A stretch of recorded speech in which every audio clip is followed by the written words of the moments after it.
Hey guys, tonight we drift into a world where grapes talk back parties never end, and even the gods occasionally forget their sandals. You're surrounded by warm, still air, thick with the scent of crushed berries and midnight flowers. A cicada chirps somewhere off to your left.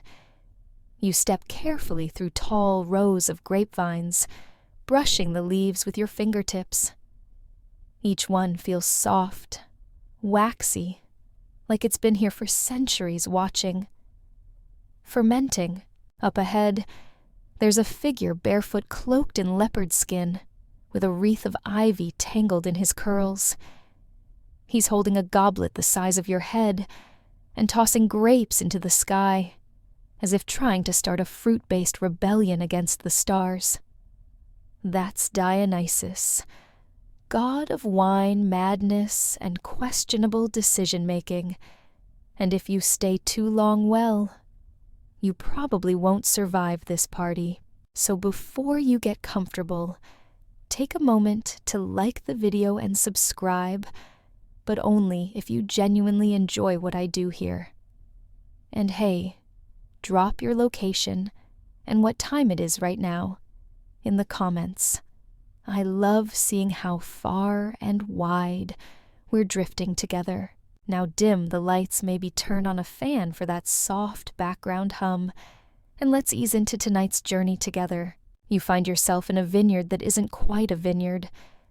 The rows go on forever, looping back on themselves, the vines whispering with voices you can't quite catch. Time seems to stretch like taffy. Every so often a satyr giggles from somewhere behind the leaves. And Dionysus, he's explaining his latest idea to no one in particular. We need better drama, he insists, swaying slightly. Everyone's either crying over their dad sleeping with their cousin or stabbing themselves in the forum. Where's the flair? Where's the flair? I ask. He pauses, pops a grape in his mouth, and continues. And I swear on Olympus, if I see one more tragedy where someone drowns in a metaphor, I'm inventing a wine that heckles the mid-monologue. The gods you see weren't born sophisticated. Dionysus, especially, was more chaos than charisma at first. Unlike the big Olympians, Zeus with his lightning, or Athena with her owl, Dionysus was more like the god of impulsive ideas that sound amazing at 2 a.m. But he wasn't just about drunken revelry and toga malfunctions. Dionysus was also the one who blurred boundaries between joy and grief, dream and reality, even male and female. A liminal god. One foot in the feast, the other in a fever dream. Historians still argue whether Dionysus was originally a foreign god imported into Greece, or a homegrown deity whose followers had suspiciously good wine.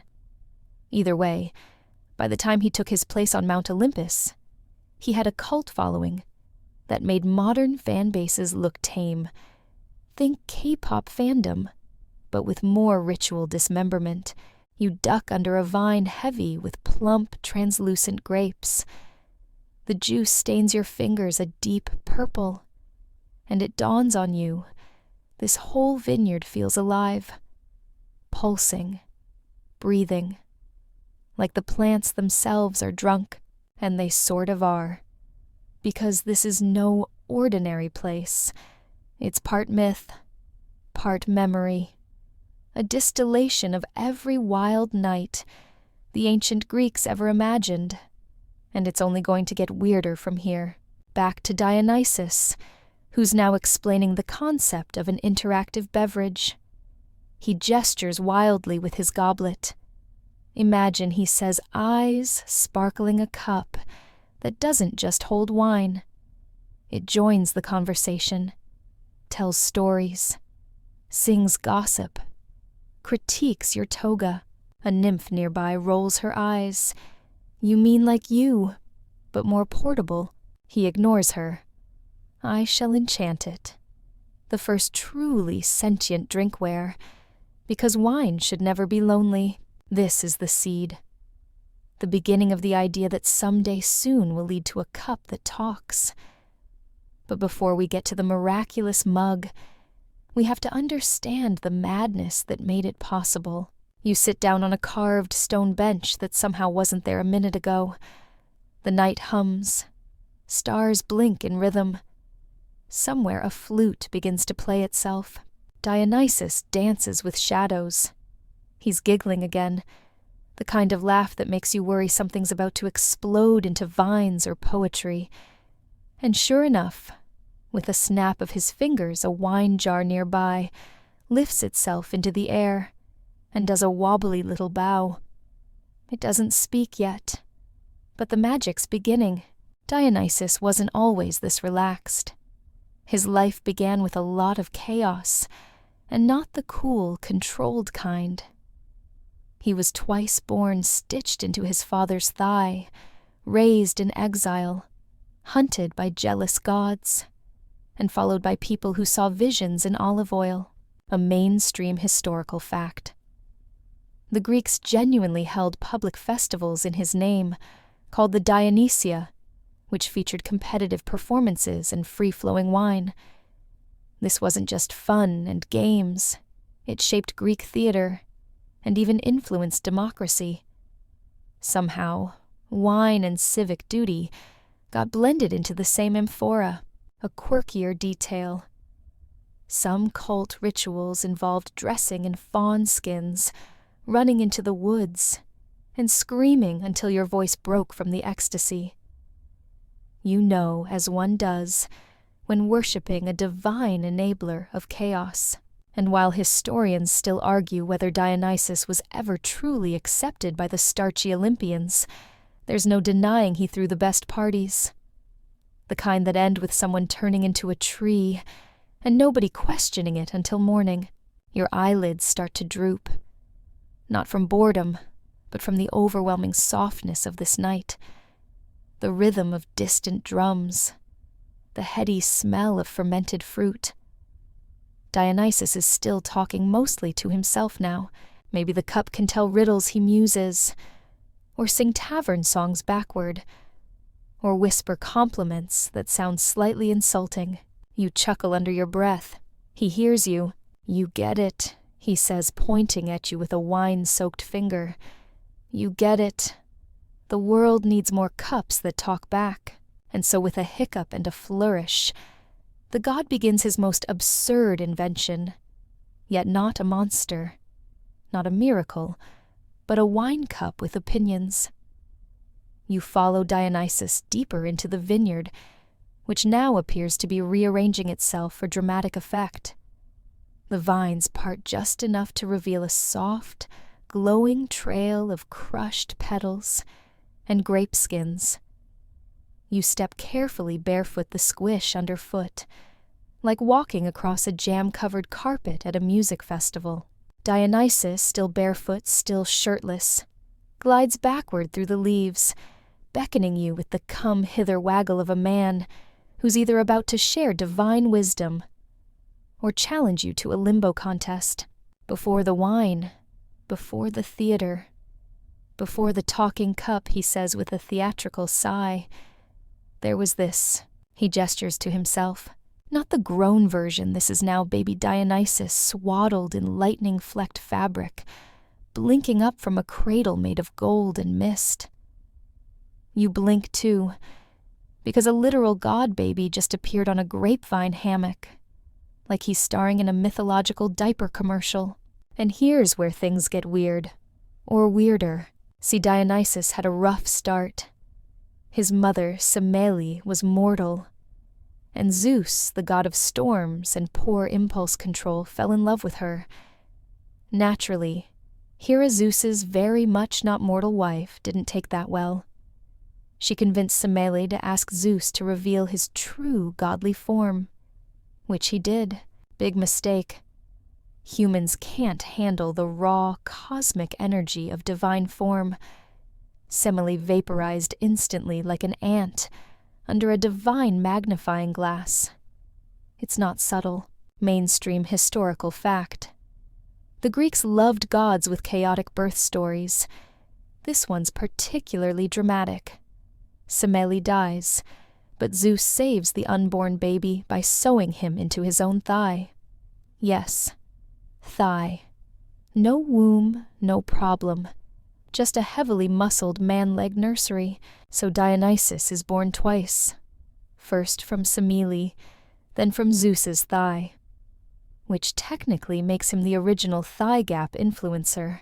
You're now watching a memory of Zeus in full drama dad mode, carefully unpicking golden stitches and cradling a slightly sticky infant Dionysus. The baby sneezes. A thunderclap goes off, but Hera's rage doesn't stop just because Dionysus survived. She's not exactly a let bygones be bygones type, so baby Dionysus has to be hidden. Like a divine game of hide-and-seek, except the stakes are lethal, and the hiding places include goat caves. He's handed off to Hermes, the patron saint of babysitters in winged sandals, who rushes the baby to a secluded mountain range, where a band of forest nymphs takes over childcare. Nymphs, by the way, are basically immortal babysitters, who know herb lore dance beautifully, and never nap. It's like being raised by woodland Pinterest boards, and this is where Dionysus grows up among ivy-covered grottos, beneath dripping moss, with goats' bees satyrs, and women who sing lullabies in languages that haven't been invented yet. It sounds magical, until the goat milk diet kicks in. According to some fringe interpretations, Dionysus didn't just live among goats. He may have believed he was one. There are art pieces that show him with little horns, goat hooves, or at least wearing what can only be described as aggressively woolly fashion choices. So yes, you might say he went through a satyr phase. Historians still argue whether this upbringing shaped Dionysus's obsession with liminality. Was it being raised by nymphs, the trauma of losing his mother, or just the endless goat cheese? Hard to say. You meanwhile find yourself sitting on a stone next to a particularly smug goat. It snorts, and then coughs out a grape pit. Possibly on purpose. The young Dionysus, now a toddler in a toga that keeps falling off one shoulder, is learning to enchant small things. A snail begins to hum. A grapevine makes finger puppets from its own tendrils. A puddle ripples into a disco beat. The god of wine is starting to learn rhythm and chaos, and then enter the satyrs. Half goat, half man, full disaster. They prance into Dionysus's life like frat bros in a musical carrying flutes, and wearing expressions that scream, "I did something illegal 5 minutes ago." They teach him how to dance, how to joke, and most importantly, how to not take the world so seriously. One even hands him a clay cup filled with watered wine. Dionysus tastes it, grimaces, and dumps in a handful of crushed berries' mint leaves, and what might be sandalwood. Better he says mouth-stained purple. That's his first remix. His first rebellion. Because in those days, Greeks often watered their wine, believing pure wine to be uncivilized or barbaric. But Dionysus, he says, why not both? And just like that, the seed of his future philosophy is planted. Chaos is the flavor. And you, yes, you are still trailing him through these shifting memories, half listening, half dreaming. The stars flicker like sleepy eyelids. A nearby tree gently waves at you. You wave back. Because why not? The adolescent Dionysus grows into his powers, sometimes charming animals, sometimes causing vines to burst out of pottery, sometimes giggling uncontrollably at jokes only he can hear. You see him once cause an amphora to yawn. Another time, he teaches a cricket to harmonize with the wind, his sense of boundaries non-existent, but his joy is real. That's the thing. Even in exile, even with Hera still scheming, Dionysus is a god who laughs, who sings, who twirls like no one's watching even though everyone probably is. He invents a game with the satyrs called Guess What's in the Goblet, which becomes weirdly prophetic. The rules are simple. Pick a liquid, mix it with whatever you can find, and convince someone else to drink it.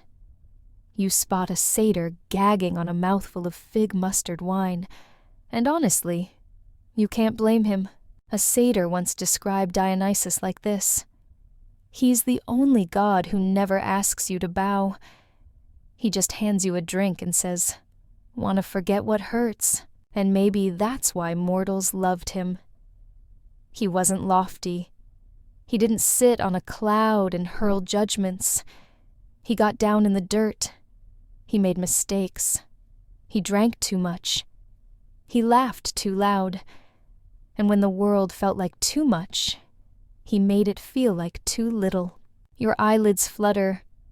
The goat beside you snores gently, and a nymph hums a lullaby that tastes like honey. Dionysus, now a young man with a smirk that could start revolutions, raises a goblet. Next, he says we teach this cup to talk, and off he goes again, into another absurd idea that just might work. You're still walking through the vineyard, or maybe it's walking around you now. The rows of grapevines ripple and shift, like a parade of leafy dancers clearing the path just ahead of your steps. Everything smells of fermentation, sun-warmed fruit, damp wood, and that tickle of something slightly philosophical. Ahead, Dionysus lounges on a rock, shaped like a chaise lounge, swirling wine in a cup that looks suspiciously sentient. He's wearing a crown of ivy, and a tunic that appears to have been made from someone else's tunic repurposed, and definitely not washed. You know he murmurs till the cup wine is wasted on silence. The cup gurgles in response. Not words yet, but it definitely sounds like it has an opinion. Possibly a sarcastic one. This is the part where Dionysus, forever bored forever, brilliant, decides wine should talk back. Not just slosh and stain and inspire bad poetry, but really talk. Converse, debate, maybe even spill secrets you didn't want your goblet knowing in the first place, and you're here for it. In this strange, sideways dream of myth and memory, you watch a god attempt to enchant pottery. No spellbooks, no ritual circles, just Dionysus, a half-empty amphora, and the kind of confidence only a deity with no accountability can muster. He mutters charms that sound like pickup lines mixed with riddles. He drips honey into the goblet. He whispers verses in ancient dialects and flings pomegranate seeds like punctuation. And finally, when nothing else works, he sings. Not well, but loudly. "Speak, O cup." He cries off key, but enthusiastic. "For I am bored of monologues and hung over on philosophy." The goblet gives a long gassy belch. It's a start. Now, historically speaking, wine played a massive role in Greek society, not just for getting tipsy, but for discussing politics, ethics, and metaphysics. The symposium wasn't just a party. It was basically TED Talks with snacks.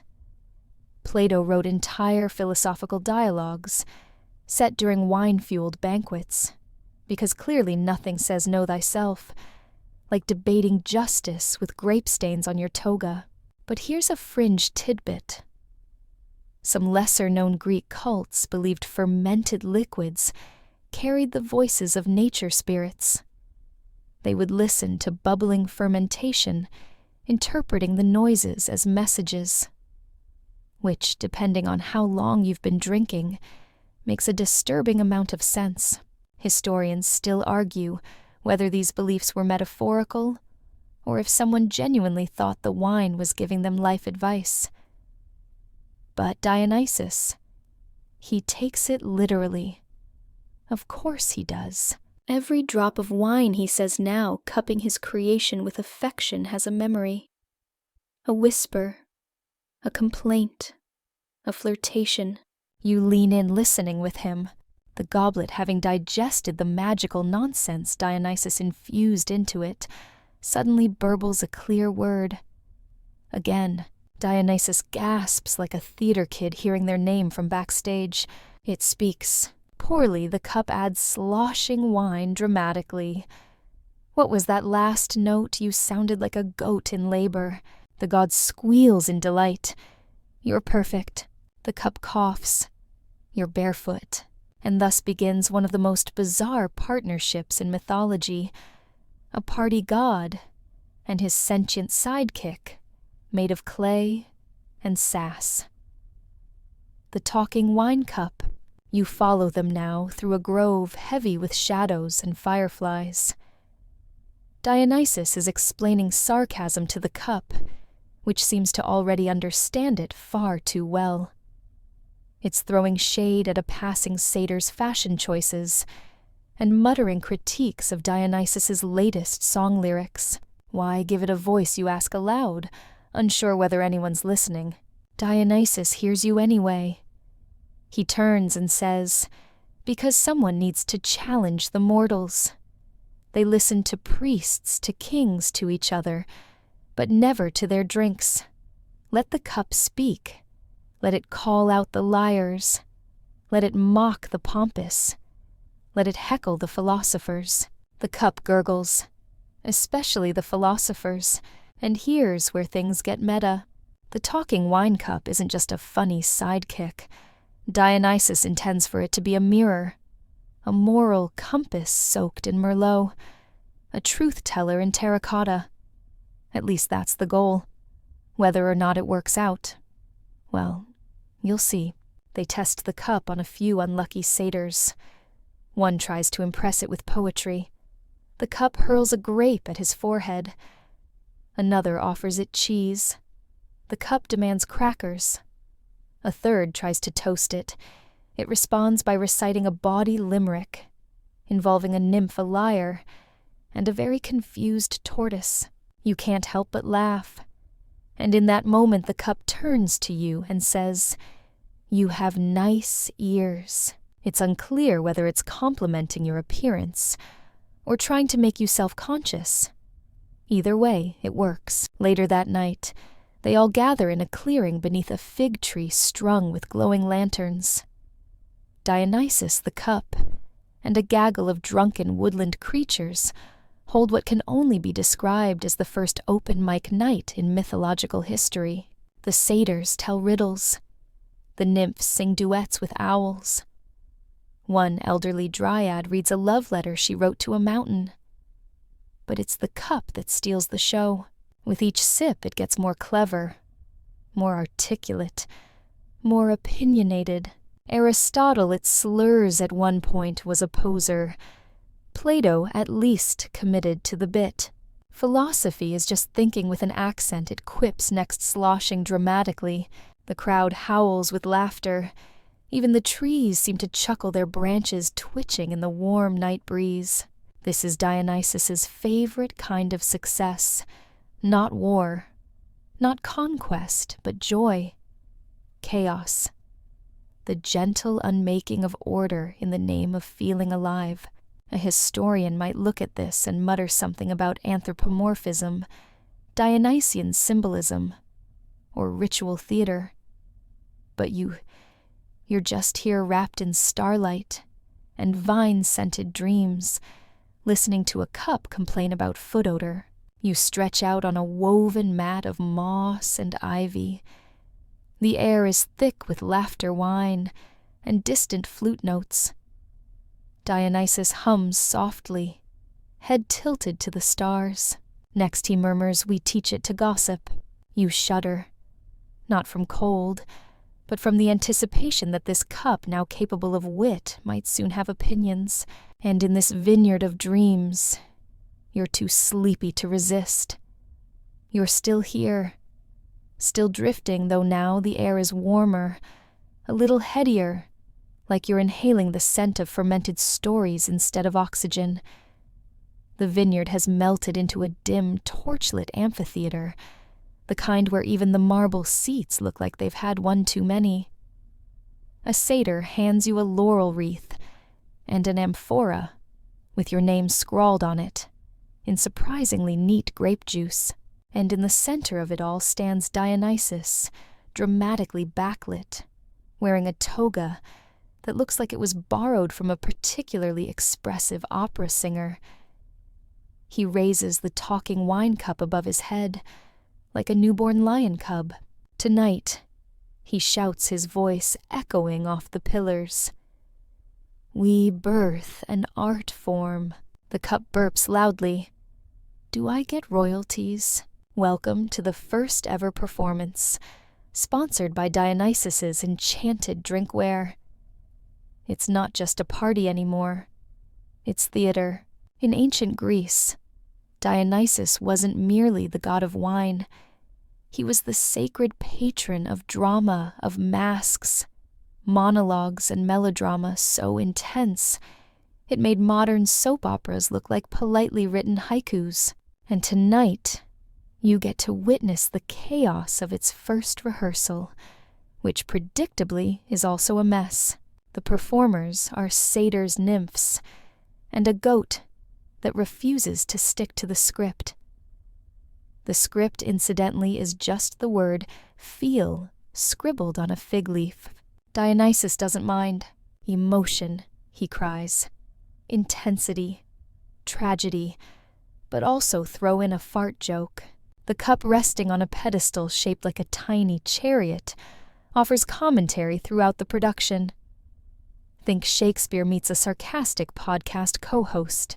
That monologue had all the depth of a puddle in July, it announces, after one nymph wails about lost love for 15 consecutive minutes.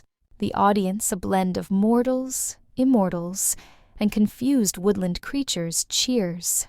Anyway, drama has arrived.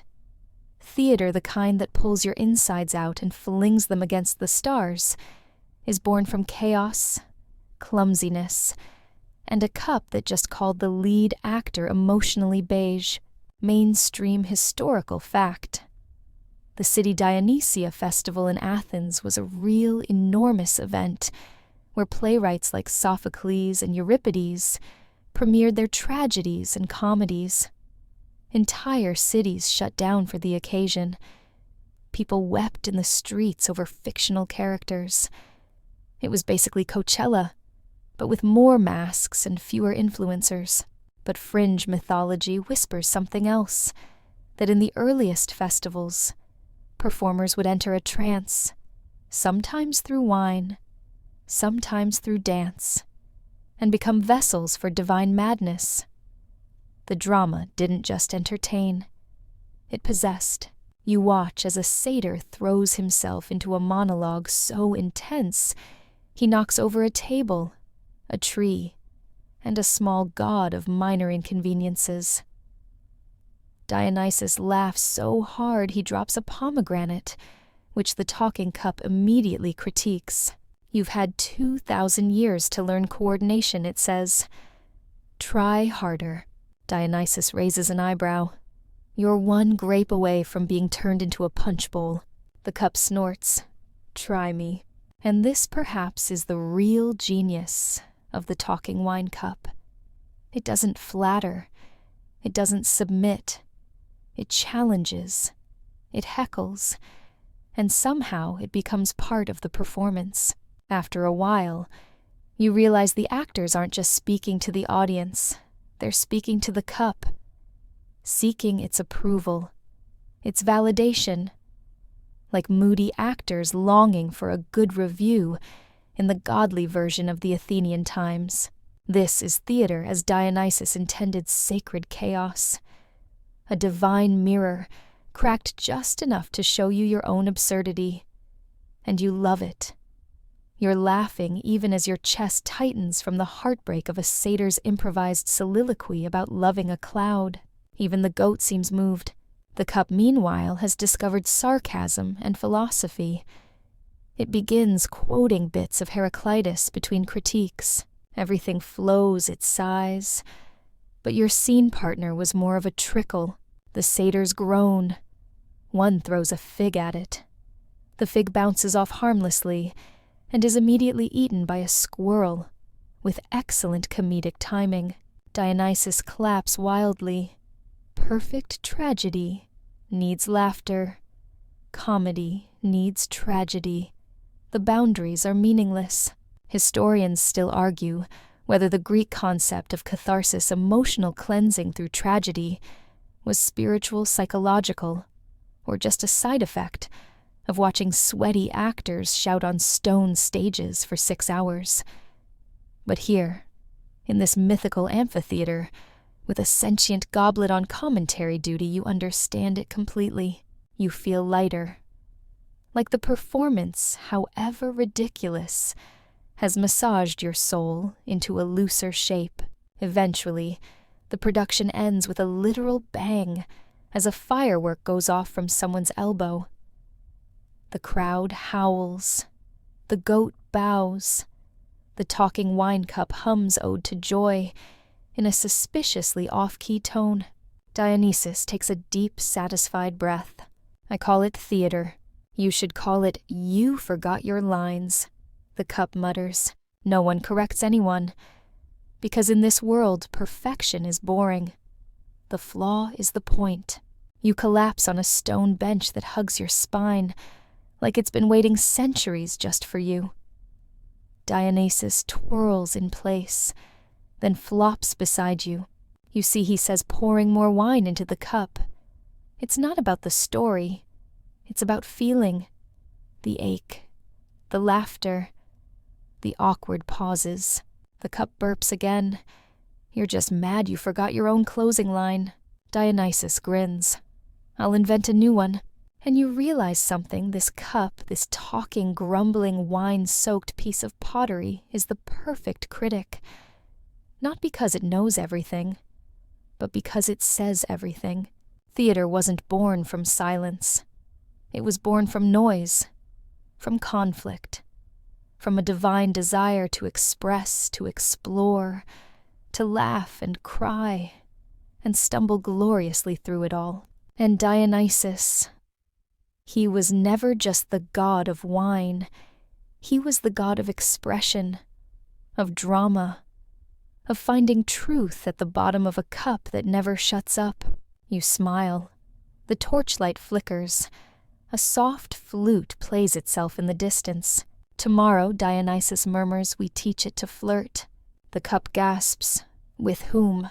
Dionysus winks. Everyone. You wake up, or maybe you never really slept on a soft, leaf-laced hammock that smells faintly of cedar wine and regret. Morning in Dionysus's domain doesn't come with sunlight. It arrives with music. Flutes, drums, some off-key humming, and the occasional sound of someone arguing with a tree. Your bark is passive-aggressive, a satyr mutters, kicking a root. The vineyard has rearranged itself again. Now it's a thicket of canopies strung with grapevines and laughter, and filled with the kind of energy you only get when a party never technically ended. There's mist. There's glitter. There's an owl wearing a laurel wreath and judging everyone silently. And there in the center of it all is Dionysus in his awkward teen phase. Not that he's physically awkward. He's a god after all. So he still looks like a Renaissance painting fell in love with a vineyard. But emotionally, imagine divine puberty, complete with existential angst, impulsive decisions, and several questionable wardrobe choices involving sheer fabric and too much gold eyeliner. He's lying across a stone couch, legs draped dramatically, muttering to the talking wine cup like it's his therapist. I don't know who I am, he says, gazing into the liquid like it holds the answer. Am I the chaos? Am I the joy? Am I too much? The cup tilts slightly. You're definitely loud. Loud with purpose, Dionysus insists. It's performative catharsis. The cup snorts. its sequins and shouting. This is Dionysus. As a teenager, God moody, mysterious, a little too into poetry. You half expect him to start a band, and maybe he will. There are several satyrs trying to tune a lyre with drumsticks nearby. Historians still argue whether Dionysus's strange, dual nature, joy and madness, creation and destruction, reflects ancient views of duality in the divine. Was he meant to be a contradiction? Or did the myths evolve to explain his chaos? Either way, here and now, he's deep into self-discovery. Which is another way of saying he started a cult.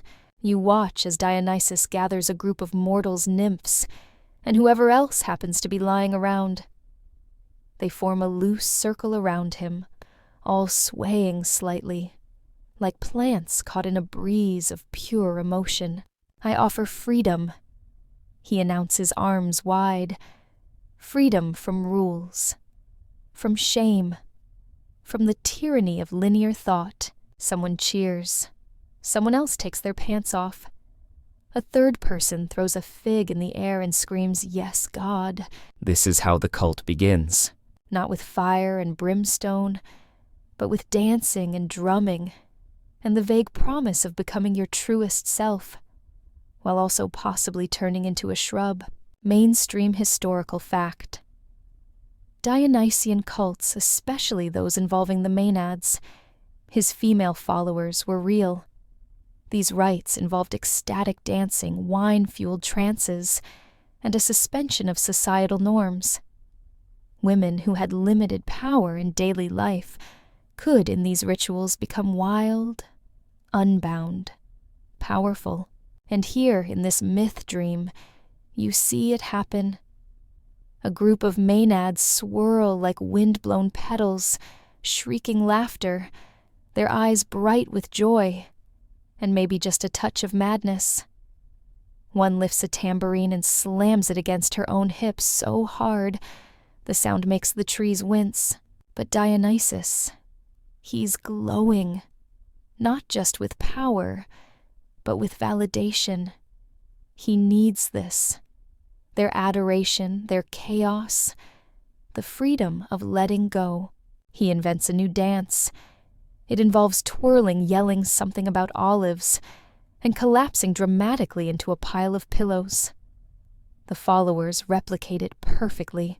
The talking wine cup, watching from a shelf built entirely out of questionable decisions, mutters, "This cult is 60% interpretive dance, 40% unresolved trauma."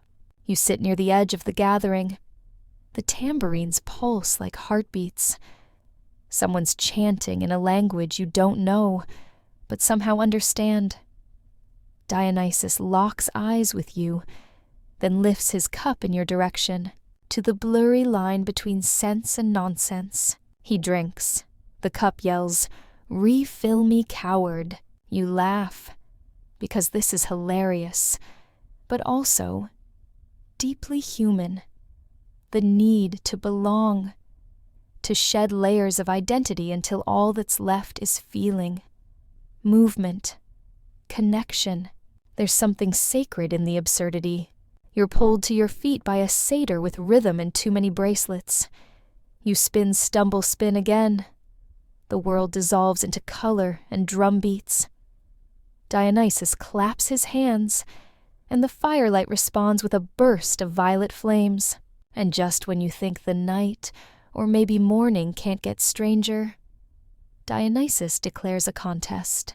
Who can tell the best truth that sounds like a lie? The Maenads go wild. The satyrs cheer. The goat bows dramatically. Dionysus points at the cup.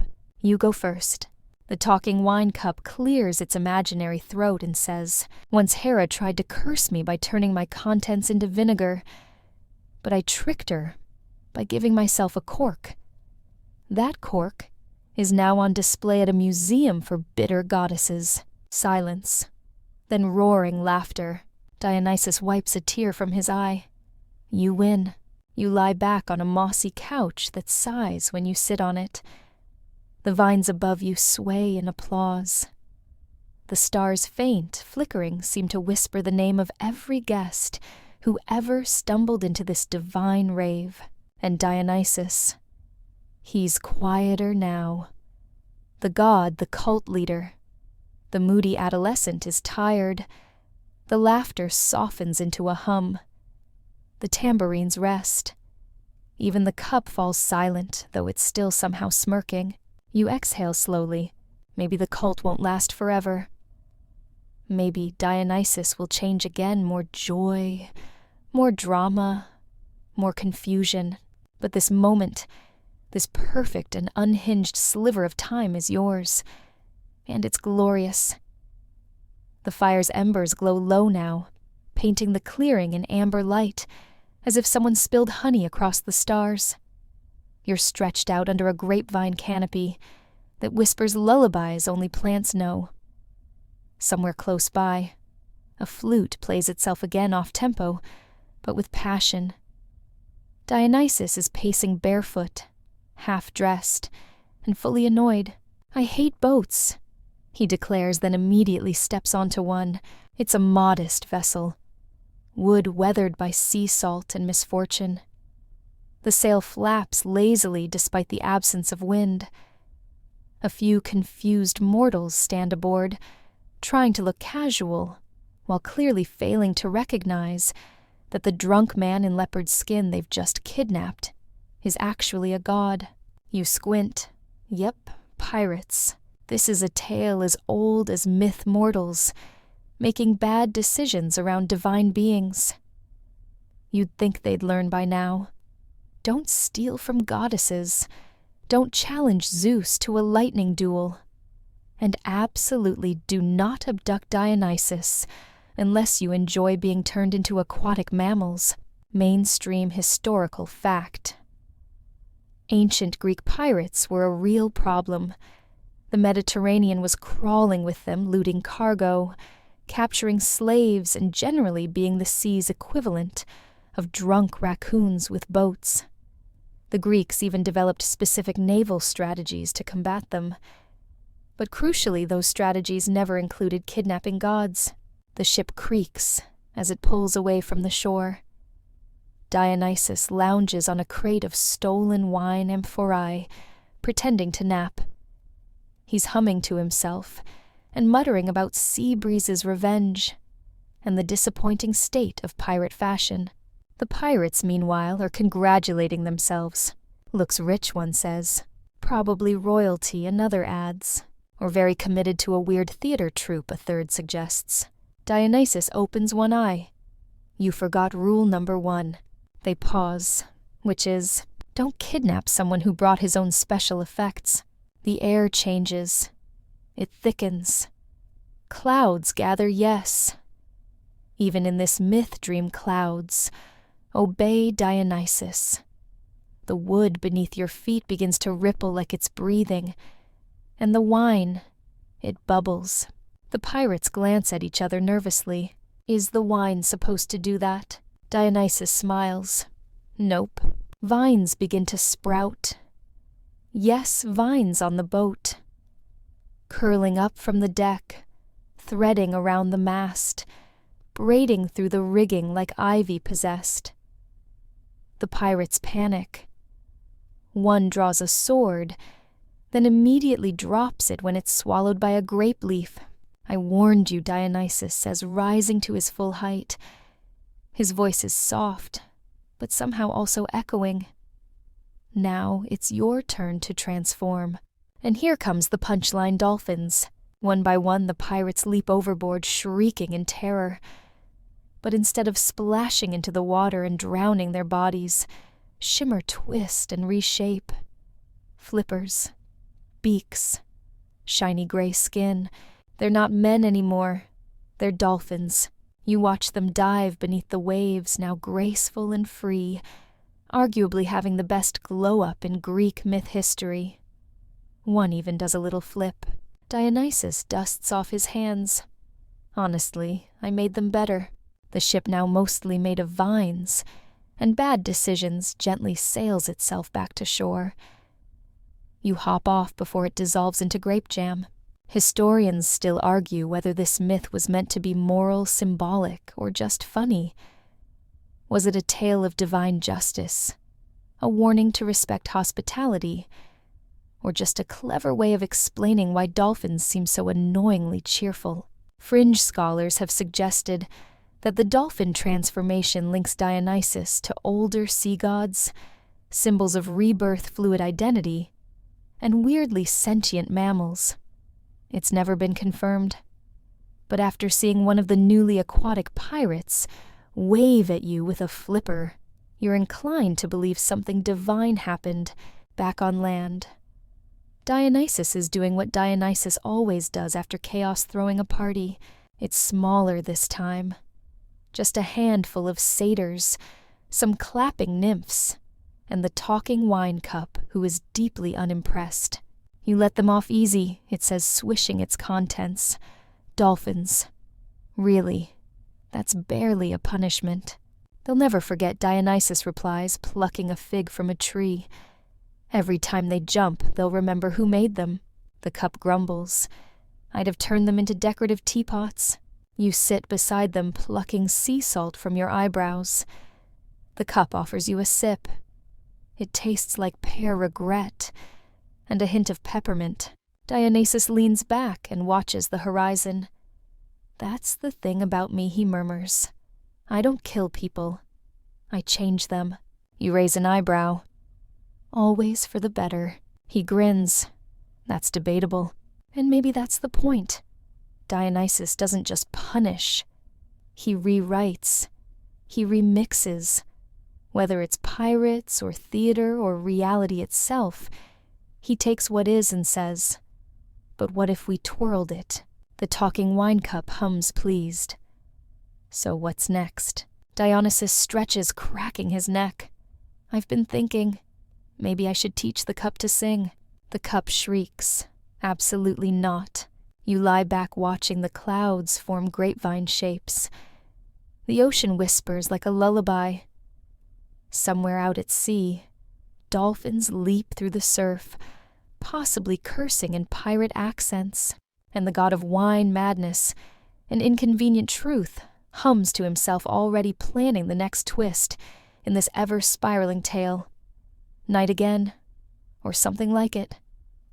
The stars here never really go away. They just blink sleepily, like ancient spectators bored of mortal antics. You find yourself in a quiet little village, nestled between olive trees and regret. Clay houses lean together like gossiping neighbors. Everything is ordinary. Too ordinary. And that's the problem. Dionysus doesn't do ordinary. He strolls into town, wearing a robe that glitters like crushed grapes under moonlight, and a crown of ivy that's clearly grown more dramatic since the last time you saw it.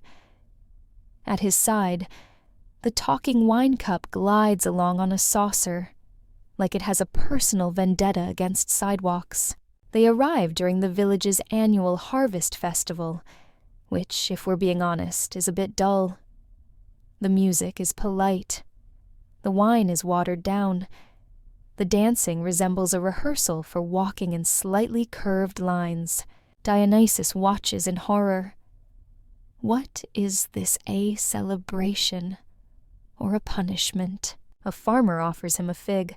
The talking wine cup spits a seed at the man's foot.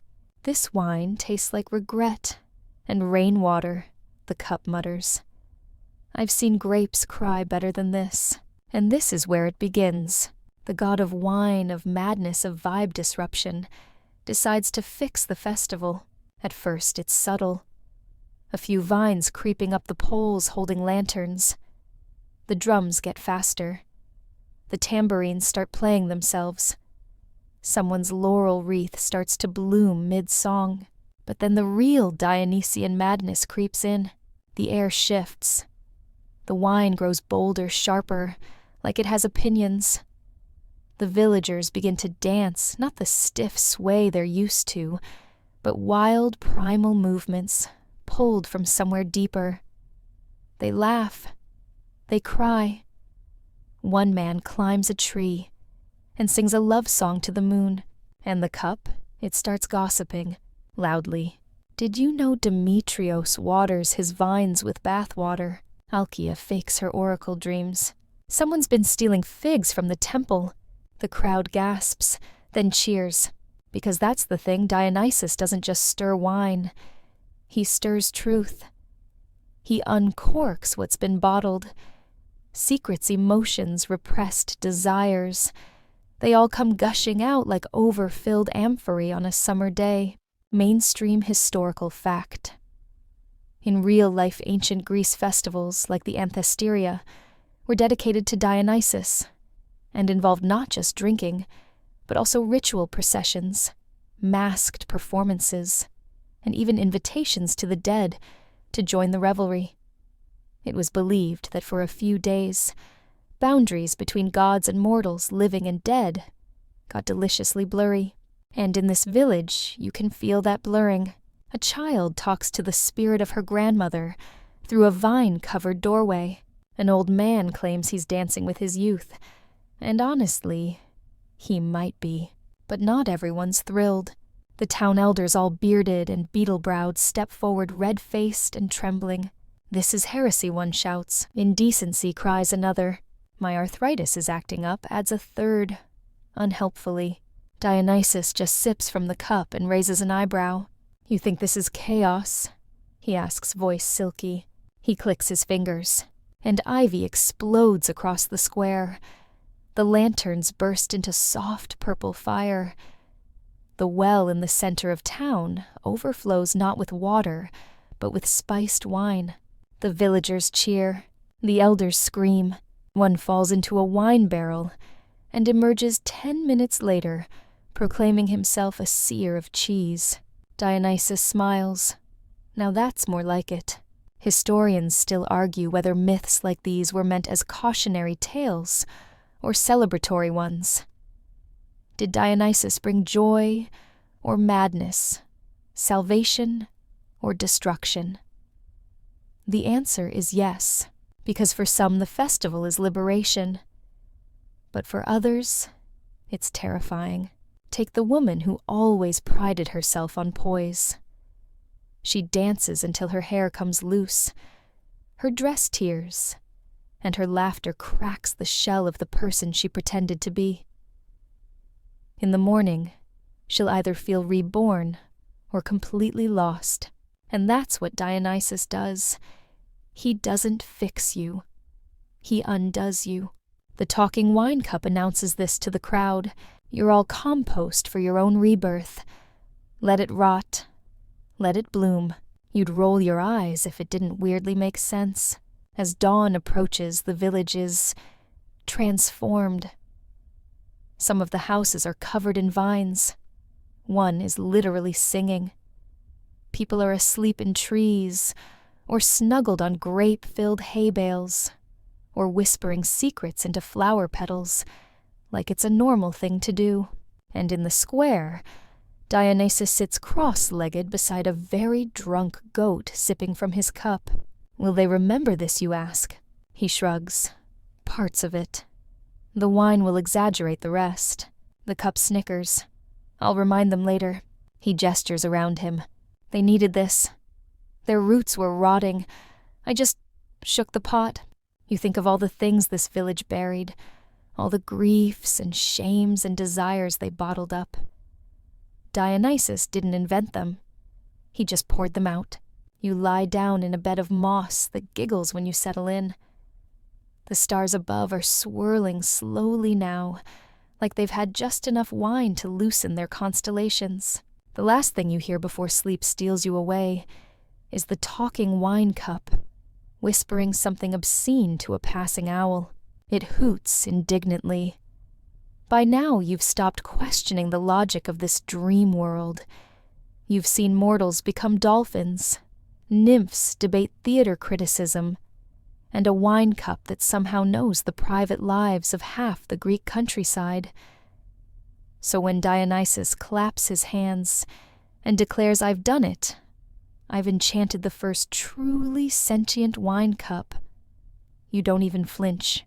You're seated in a dimly lit grove, surrounded by statues with extremely judgmental eyebrows. A low fire crackles in a marble basin, casting long shadows. Dionysus paces in front of you, holding his creation like a proud parent at a very informal baptism. The talking wine cup glows faintly. It's not magical light. It's more like attitude. It swirls its own wine. It clears its non-existent throat. And then it talks. Finally, it says I was getting tired of being filled with mediocre opinions and room temperature shame. Dionysus gasps. You're perfect. The cup's eyes, well, it doesn't have eyes, but you feel them anyway, scan the crowd. Let's begin. It says with some introductions and some public humiliation. And thus begins the age of interactive drinkware. The audience is a mix of gods, satyrs, curious mortals, and at least one confused tortoise, who may or may not be part of the entertainment. They gather around the fire as the talking wine cup begins, what can only be described as an evening of divine roast comedy and unexpected confessions. Poseidon, the cup says, spinning toward the sea, God lounging on a log. Your trident compensates for something, doesn't it? The crowd howls. Artemis. It continues still mad about that one time someone called the moon less important than the sun. It's okay, sweetheart. Not everything gets a solar cult. The goddess glares. The wine in the cup giggles. You sip from your own cup, which sadly does not talk, and wonder whether this new invention is genius madness or some heady mix of both. Mainstream historical fact. The Greeks were obsessed with personifying objects. They had spirits for doors, rivers, cups, even emotions. The word demon originally meant a guiding spirit, not a demon, but a kind of invisible companion. So a talking wine cup. Entirely on brand. Fringe tidbit. Some private cult rituals involved divining through wine. Practitioners believed that if you swirled it just right and drank with the right incantation, the wine could tell the future, or at least reveal your emotional state. Think of it like a really judgmental horoscopes app. Dionysus, meanwhile, is euphoric. He's dancing barefoot around the fire, while the cup insults Hades' fashion sense and threatens to leak secrets unless someone sings a drinking song in E-flat. And then it starts to gossip. Not about gods, not yet, but about mortals. It knows who's been sneaking kisses in the temple storage room, who's been watering down their wine and blaming it on the amphora, who gasp claims to be vegetarian, but secretly snacks on lamb stew every third moon. How does it know these things, you whisper? Dionysus leans over grinning. Wine hears everything. It's in the rooms where secrets are spilled. It touches the lips that never tell the truth. I just gave it a voice, and the wine cup has a lot to say. It describes a satyr who cried into his wine over a lost love, who later turned out to be a sculpture he misidentified.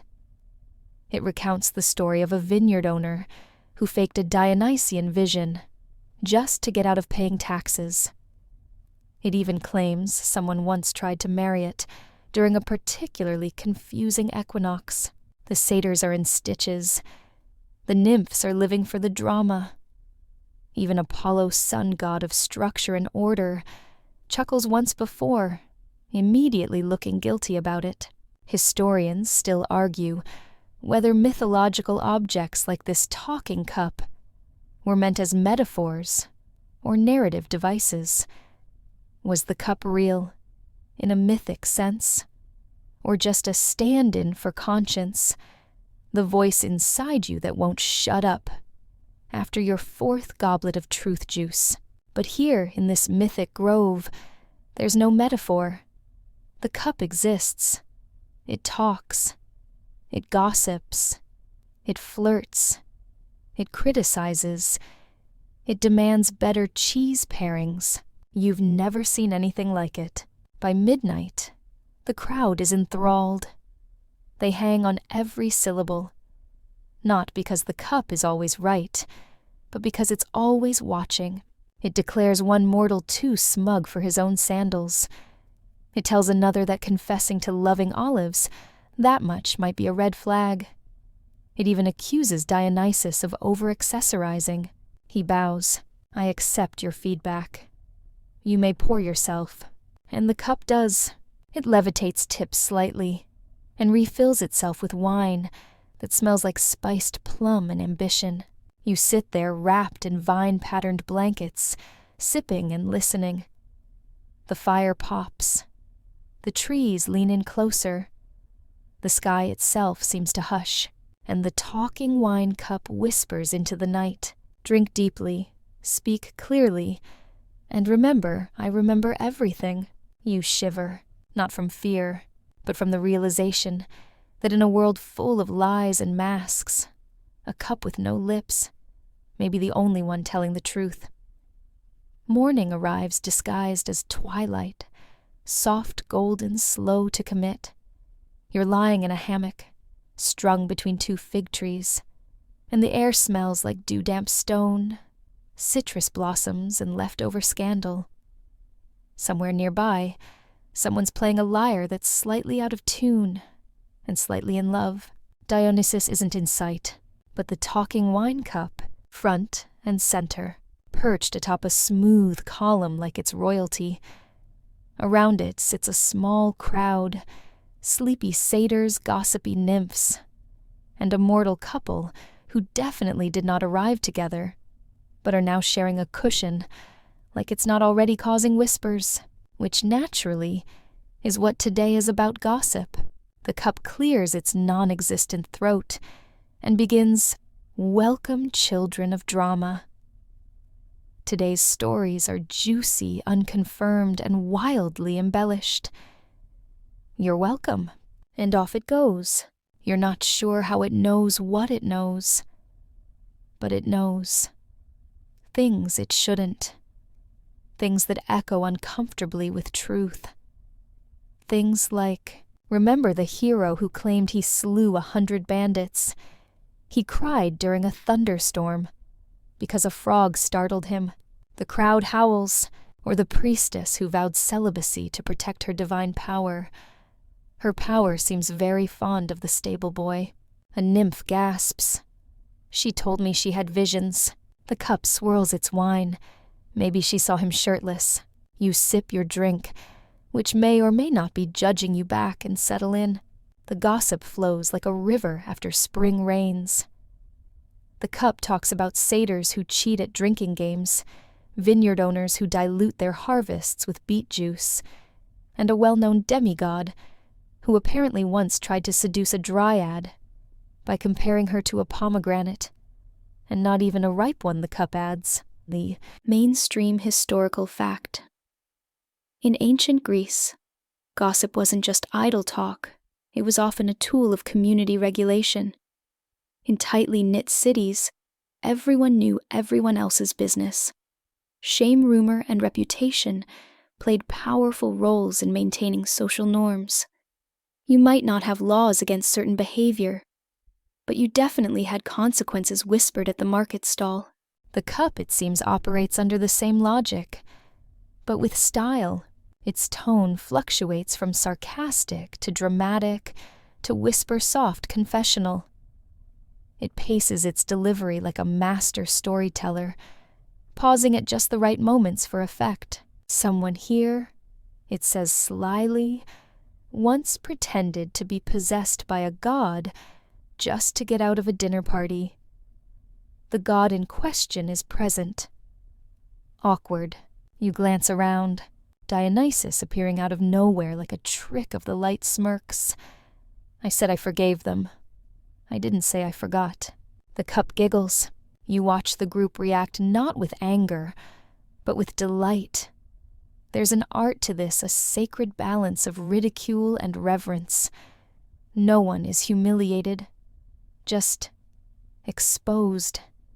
in a way that feels oddly intimate, because the cup doesn't just recite secrets, it remembers moments, tells stories with warmth and bite. It isn't cruel.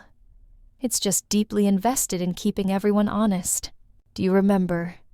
It asks more softly now, when the temple acolyte sang to his pet snail. He thought no one heard. The group chuckles. He was grieving, the cup continues. His brother had passed. He was trying to find comfort in something that couldn't talk back. Unlike me. A pause. Then he still sings sometimes. Only now he hums. A nymph wipes her eye. No one laughs this time. And you realize this cup, this enchanted, opinionated vessel, it holds not just secrets, but memory. Wine is witness. Wine is part of every joy, every heartbreak, every celebration, every stumble. And this cup remembers it all. Fringe myth. There's a legend that Dionysus once gifted a cup to a king, one that grew heavier with each lie spoken in its presence. Eventually, the king couldn't lift it. Some say that cup shattered itself, rather than be used for deceit. You wonder if this is that cup reborn. If not in form, then in purpose. The crowd shifts. The cup refills itself. Dionysus sits draping a leopard skin across his lap, like it's a blanket instead of a declaration of mood. Why gossip, you ask quietly? He doesn't look at you, but his answer drifts on the breeze. Because stories matter.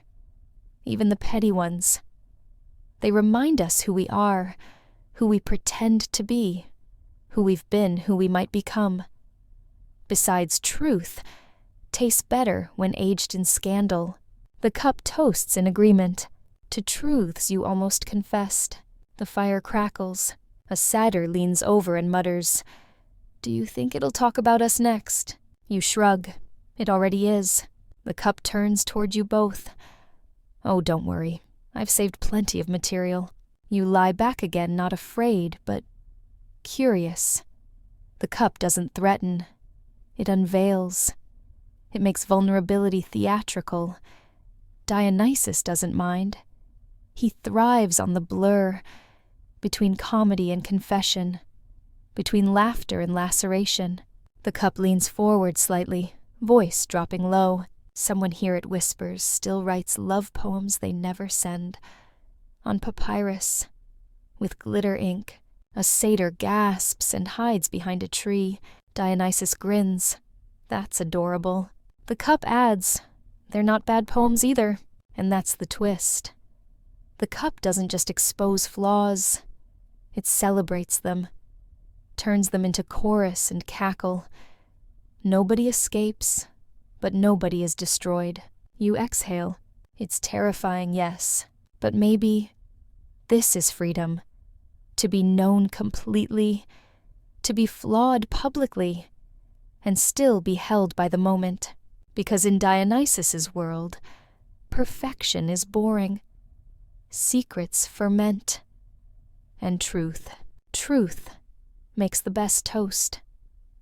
By the time you blink again, the vineyard has vanished, replaced by something somehow stranger.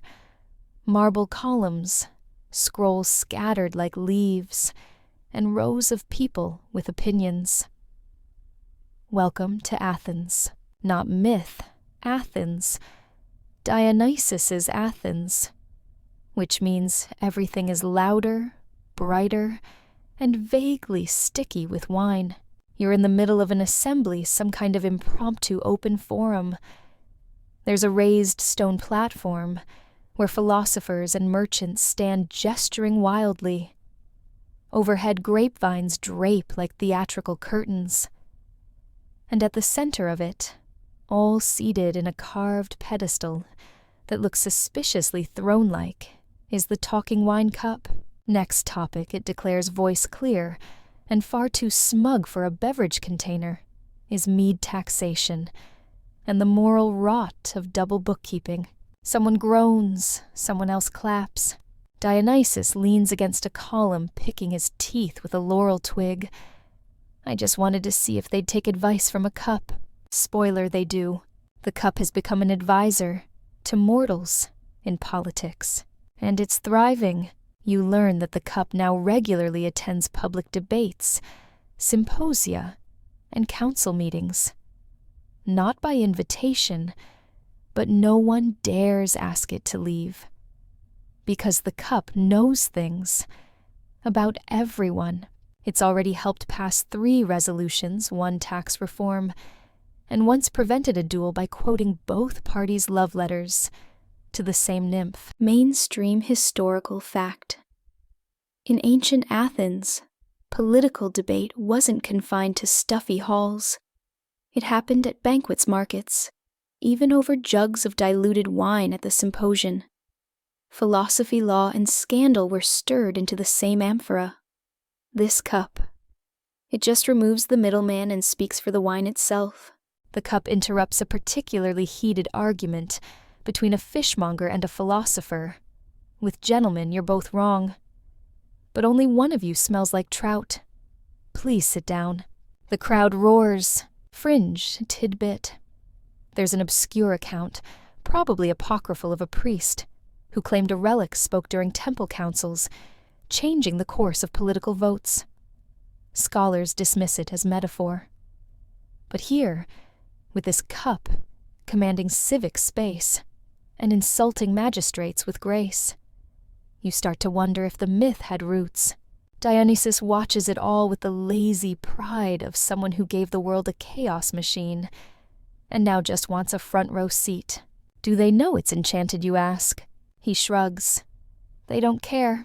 It's got charisma, and charisma it does. The cup calls for a day of public storytelling.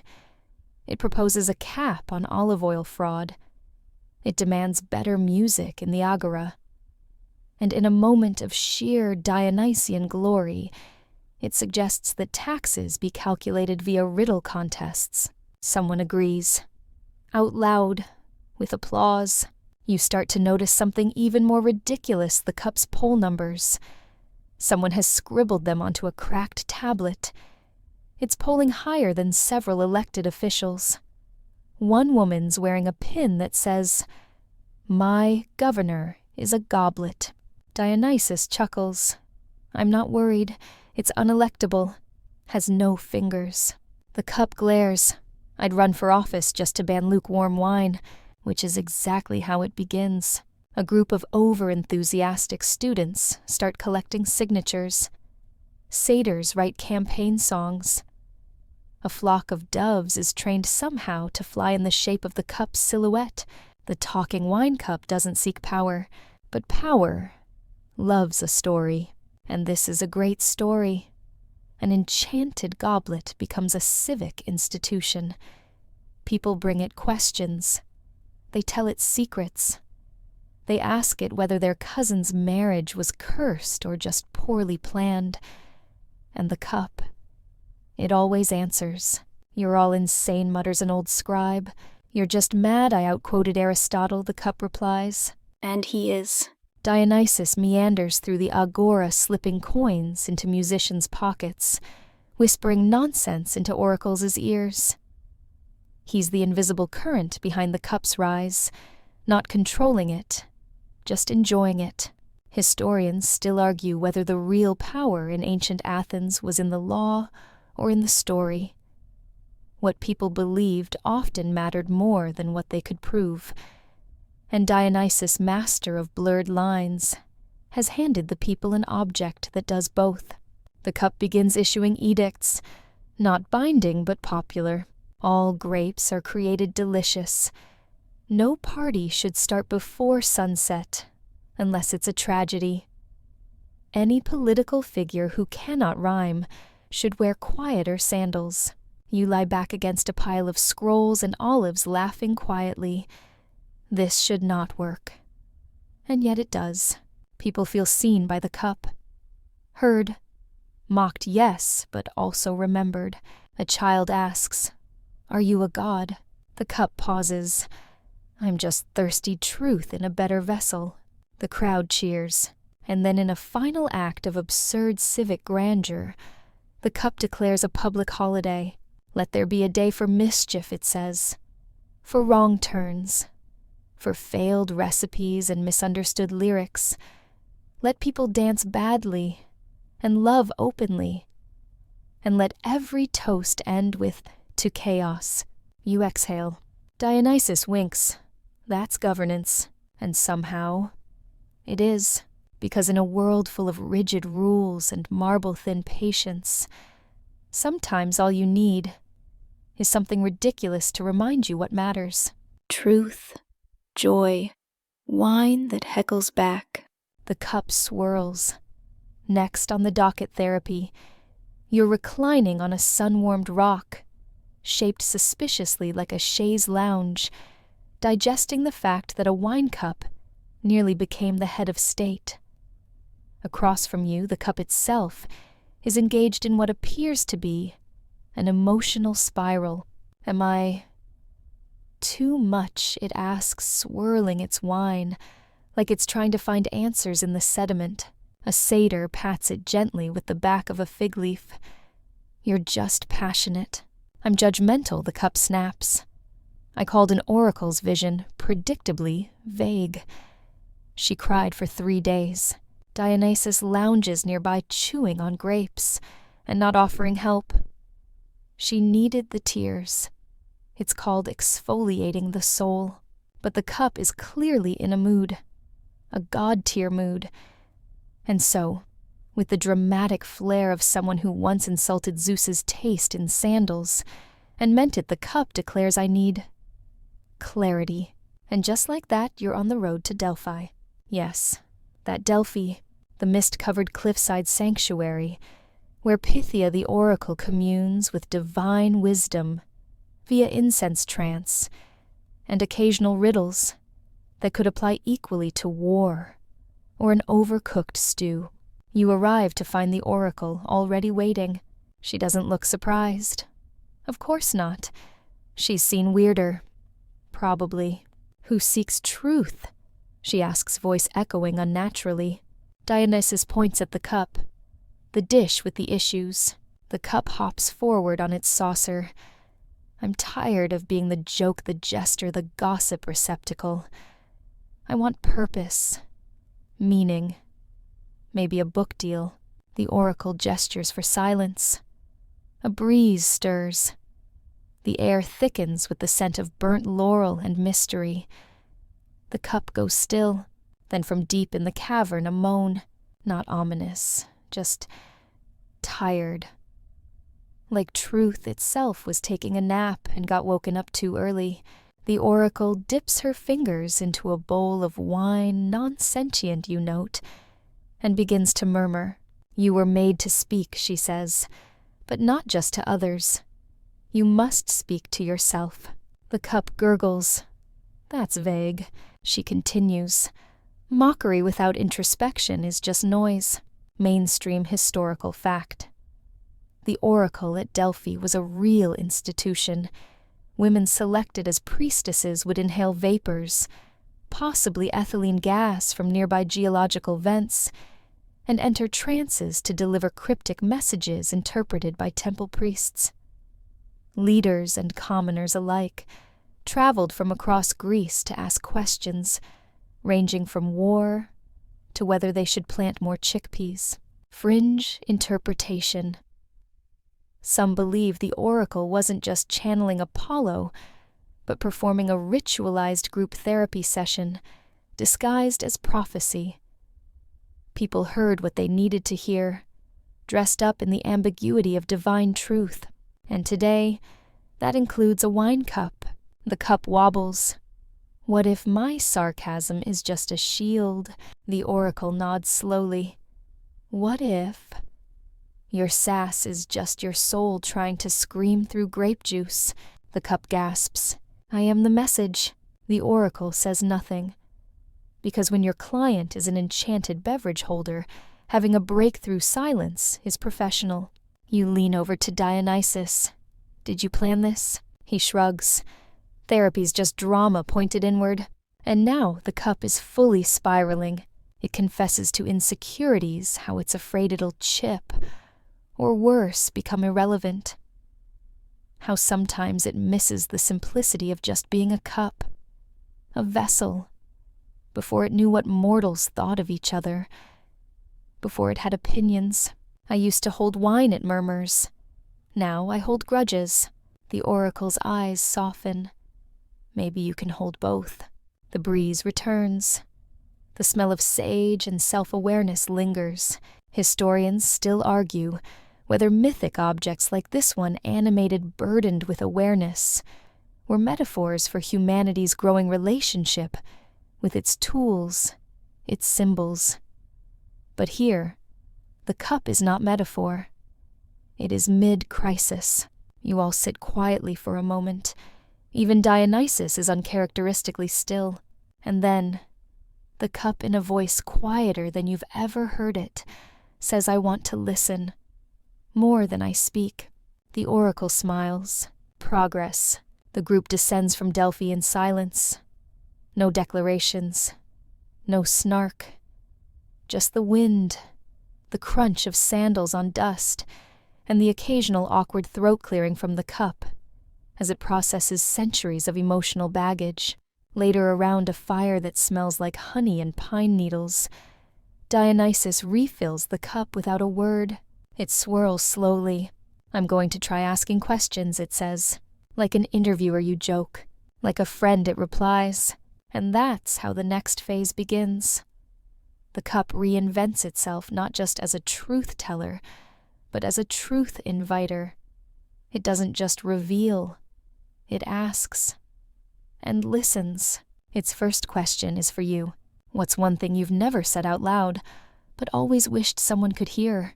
You stare into your wine, and for once you answer. Not because you have to, but because somehow a sarcastic goblet made you feel safe. It's dark now, but not the heavy, lonely kind of dark. This is velvet dark, festival dark, the kind stitched with laughter and flute notes, where fireflies waltz between candle flames and strangers' fingers brush with familiarity. You're standing on the edge of a grove that's humming with energy, and someone hands you a mask. You blink. It's shaped like a fox, or maybe a lion, or maybe it's just a reflection of how you're feeling tonight. The mask smells of aged wood and spilled wine. You tie it on. Welcome to the party that never ends. This isn't a banquet. It's not a festival. It's more. Dionysus calls it a symbolos, though that word has no clear translation. It's part revelry, part rite, part hallucination, part group therapy performed by moonlight and percussion. Here, under the tangled canopy of eternal night, there are no names. Just rhythm, just pulse, just becoming. You pass by a nymph wearing flowers that weren't there a moment ago. A satyr hands you a goblet, thankfully not the talking wine cup, who's currently in the center of the clearing, interviewing a pine cone. "What's your deepest regret?" it asks. The pine cone says nothing. Wise, the cup mutters. Very wise. Dionysus is in the middle of it all, swirling like a storm of silk and bare feet and music. He's laughing with a thunderclap. Joy, his head thrown back, his arms open wide. "Tonight," he shouts, "there is no end." And you believe him, because in this strange, pulsing forest, time folds like wet parchment. You dance for minutes, or hours, or years. A satyr teaches you how to stomp in 5/8 rhythm. A woman with glowing tattoos sings a song that makes your bones ache. Somewhere, someone is juggling apples while crying. Mainstream historical fact. In some versions of the Dionysian mysteries, worshippers participated in ecstatic rituals that blurred the line between self and divinity. They danced, drank, sang, and sometimes, according to ancient whispers, became possessed by the god himself. And tonight, that feels very real. You begin to lose track of what's yours. Your hands feel larger or smaller. Your laughter echoes like it belongs to a friend you haven't met yet. The wine tastes like nostalgia and pepper. You look down at your feet, and they're tangled in vines that weren't there when you last checked. But you're not alarmed. You're welcomed, because this isn't a trap. It's a dissolution, a sacred one, and right at the center of it all, the swirling, laughing, weeping spiral of divine madness, is the cup. Still talking, still listening. It sits on a plinth, now surrounded by listeners in masks. It poses questions like riddles, or maybe prayers. What have you forgotten that once made you feel alive? What lie do you tell with kindness? What truth do you whisper only to trees? Each time someone answers, the cup glows a little brighter. Not literally, just vividly, as if the act of speaking unburdens the world by an ounce or two. A satyr tells it he misses his mother. A nymph admits she's tired of immortality. One man just cries, and the cup, to its credit, never mocks. Not here, not now. It only says thank you. You wander through scenes that shimmer like dream fragments. A musician plays a harp strung with vines and broken promises. A woman waltzes with her reflection. A boy draws constellations on a sleeping goat. The cup murmurs to a stranger, "The truth isn't heavy. It's just honest." Fringe tidbit. There are lost hymns to Dionysus that scholars can't fully translate, but which reference the cup that speaks in smoke and the mouth of clay that sings when no mouths dare. Some believe it was metaphor. Others think an object, perhaps like this one, was part of the original rite. Not a tool of judgment, but of catharsis. Eventually, even the cup goes quiet. You sit in the roots of a tree that pulses with music. Dionysus appears beside you like mist becoming solid. His mask is made of ivy. His eyes are stars. Too much, he asks gently. You shake your head. No, you whisper. Not enough. He nods. That's how it always begins. He offers you a fig. You take it. You don't need to ask what it means. Somewhere nearby, a woman begins to sing again, and in the hush between verses, the cup says, "The party never ends, but you may rest." You do. You curl into yourself, breath slowing to the rhythm of drums in the distance. The world hums alive and forgiving, and for one perfect moment, you are wine. You are song. You are silence and story, and the secret that can only be told when no one's looking. When you wake, if this can still be called waking, the fireflies have gone. The music's a hush, and the forest is whispering something new. The wine fog has lifted just enough for you to notice something strange. The cup is missing. At first, it's just an absence, a stillness. The clearing where it usually perches like an oracle now sits empty save for a half-sipped goblet and a half-sincere apology someone carved into a tree. You glance around. Dionysus isn't pacing or humming or draping himself dramatically over a satyr. He's still, unsettled. "The cup is gone," he says quietly. "It left me, and for the first time since this entire dream began, Dionysus looks lost. Why, you ask? He doesn't answer, just stares at the space where the cup used to be, as if trying to replay the last words they exchanged. You follow the trail, through twisted vines and rose petals and footprints shaped like question marks, into a grove thick with moonlight and secrets. You find the cup near the river, alone, balanced on a flat stone, watching its own reflection in the water. It looks smaller now, less smug, like it's carrying something heavy, and for once not narrating it out loud. You approach slowly. It speaks first. "I said something I shouldn't have," it says. "Who to?" "Everyone." The cup pauses. And him. You sit beside it.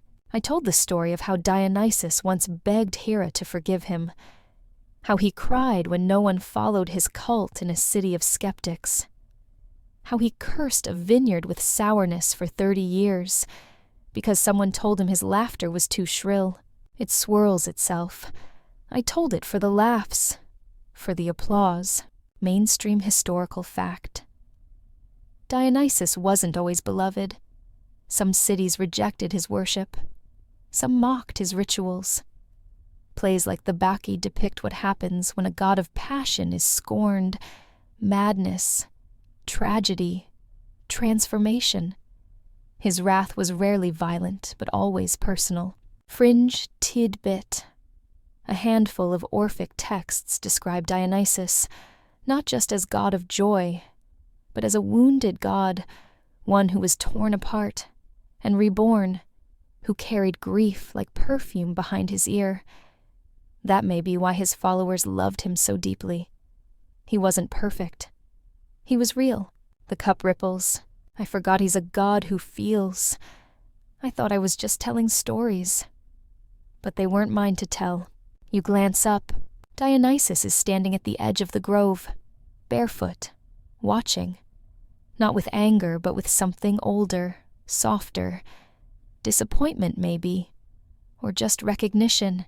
The cup sighs if such a thing is possible. I was made to speak, it says. But I never learned when to stop. You gesture gently. Maybe it's time to make amends. The cup looks nervous. Or perhaps that's just the trembling of the wine. You carry it back. Carefully. Like a child. Like a truth that needs context. You place it at Dionysus's feet. The god kneels, looks at it, then at you. I made you, he says, to challenge me, not betray me. The cup wobbles. I didn't know the difference. I think you do now. A silence passes filled with the creak of vines and the rustle of night birds. Then Dionysus lifts the cup. I forgive you, he says, because I am the god of losing control and learning from it. He drinks. The cup doesn't speak. It just glows. You all sit down together, by the river, under stars that seem to have finally taken a breath. Dionysus sighs. Even chaos has rules. We forget that. You nod. The cup, in a barely audible voice, says, I'll speak with more care. Good, Dionysus replies, because I've got so many embarrassing stories about Apollo, and someone needs to tell them. The cup chuckles. You lie back again, the moss cradling your head like a bedtime rhyme. The river sings. Dionysus hums. The cup is quiet for once. Not because it's empty, but because sometimes silence is the most respectful thing you can pour. And the night holds all of it. The story, the sting, the forgiveness, the pause. You awaken slowly, not because of sunlight. There is none here, but because the silence is now being filled by splashing. Gigantic celestial splashing. You're back in Olympus proper, where clouds serve as carpets. Fruit glows faintly from vines that hang in midair, and the air always smells slightly of divine ego. And in a courtyard, framed by columns taller than logic, the gods are gathering. Athena polishing her armor and her arguments. Apollo radiating smugness. Hermes already pocketing things that don't belong to him. Even Hades awkwardly sipping pomegranate tea from a skull-shaped mug. They've all shown up for one very specific reason. They've come to try Dionysus's enchanted wine. This isn't just a party. This is a divine tasting. The cup sits at the center, still slightly bashful from its recent crisis, but polishing itself with pride. Dionysus lounges beside it, draped in purple silk that looks like it was stolen from a particularly flamboyant thunderstorm. Tonight, he says, you taste not just wine, but yourself. And the gods, being who they are, immediately assume this will be fun. It is not. because the cup isn't just filled with wine, it's filled with reflection. Literal reflection. As in the moment you sip, you see the ugliest truth you've been hiding from yourself, served up with a bouquet of citrus and psychological consequences. Zeus goes first, of course. He lifts the cup, dramatically winks at everyone and drinks. For a heartbeat, nothing. Then his eyes widen.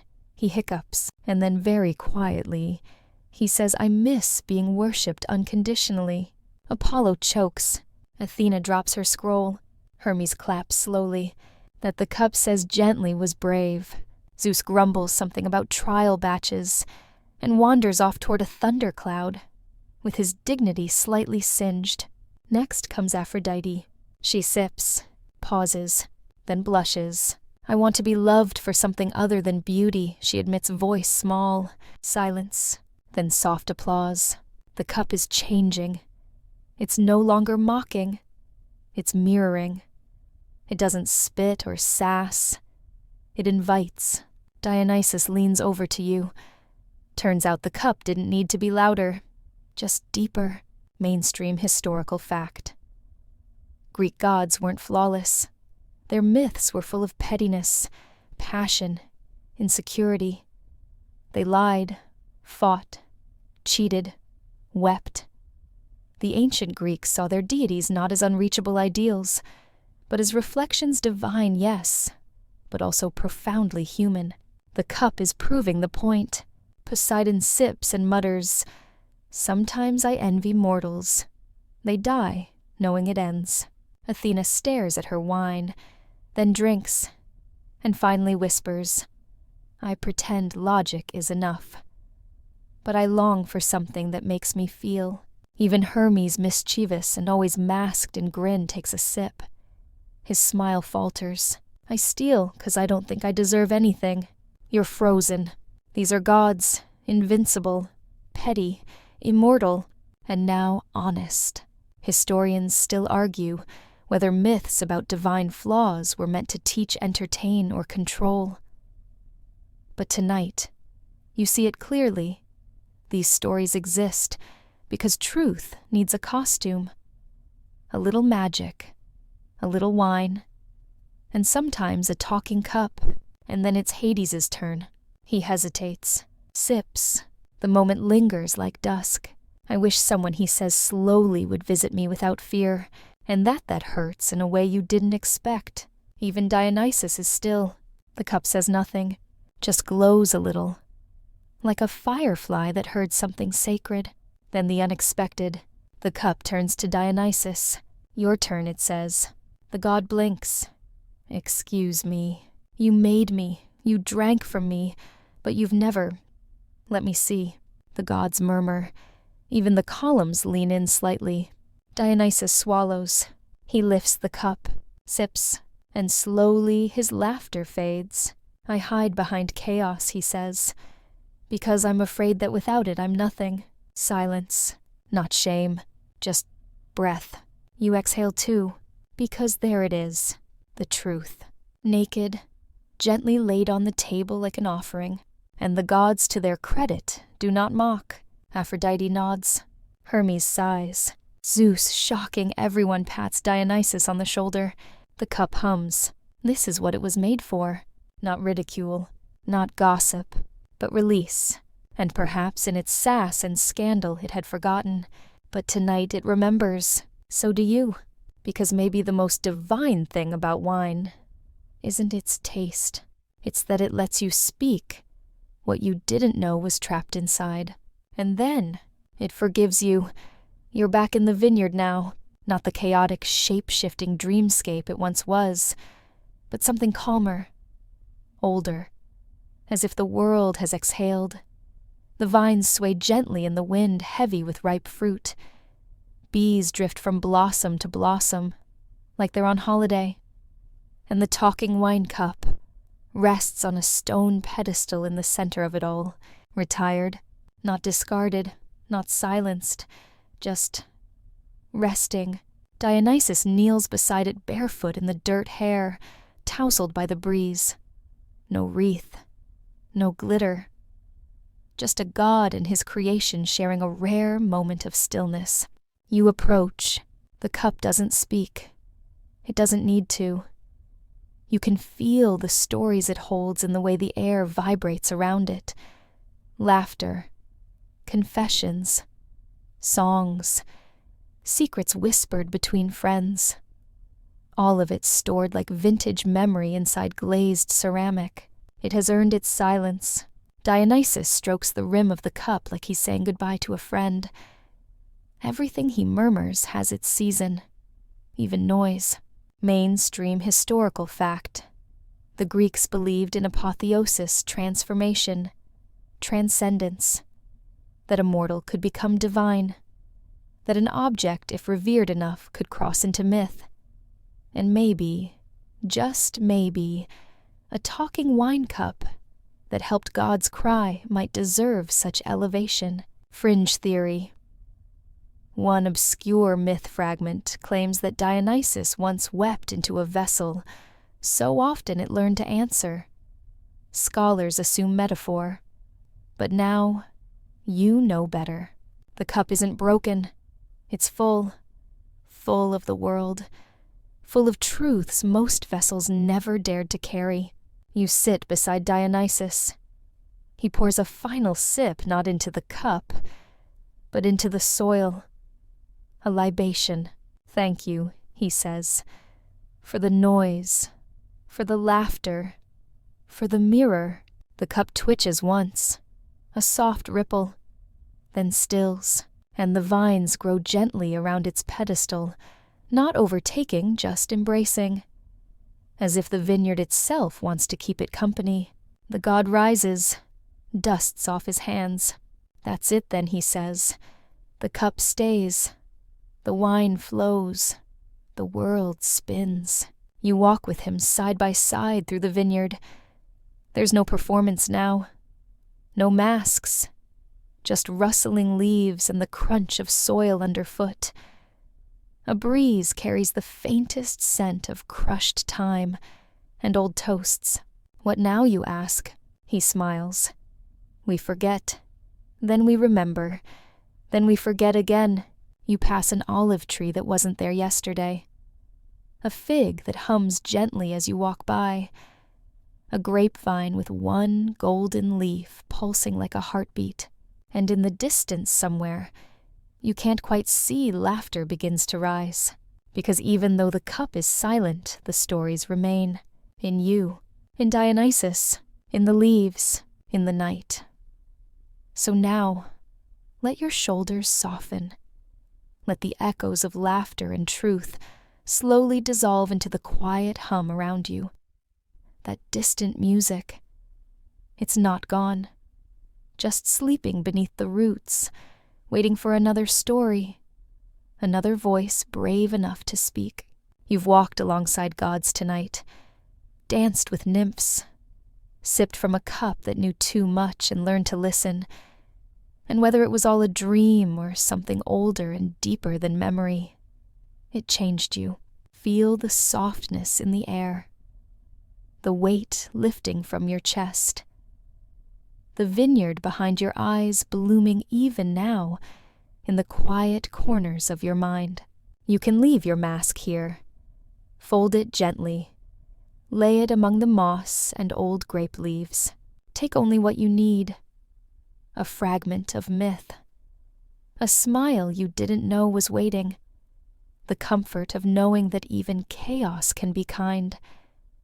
That even a wine cup can find peace. Let your breath slow. Let the hum fade. Let the vines curl gently around your thoughts. And as sleep rises to meet, this, you are more than the stories you've told. You are what remains after the last sip. After the music stops, after the truth is spoken, you are the silence that listens back. Good night, my friend. Sweet dreams.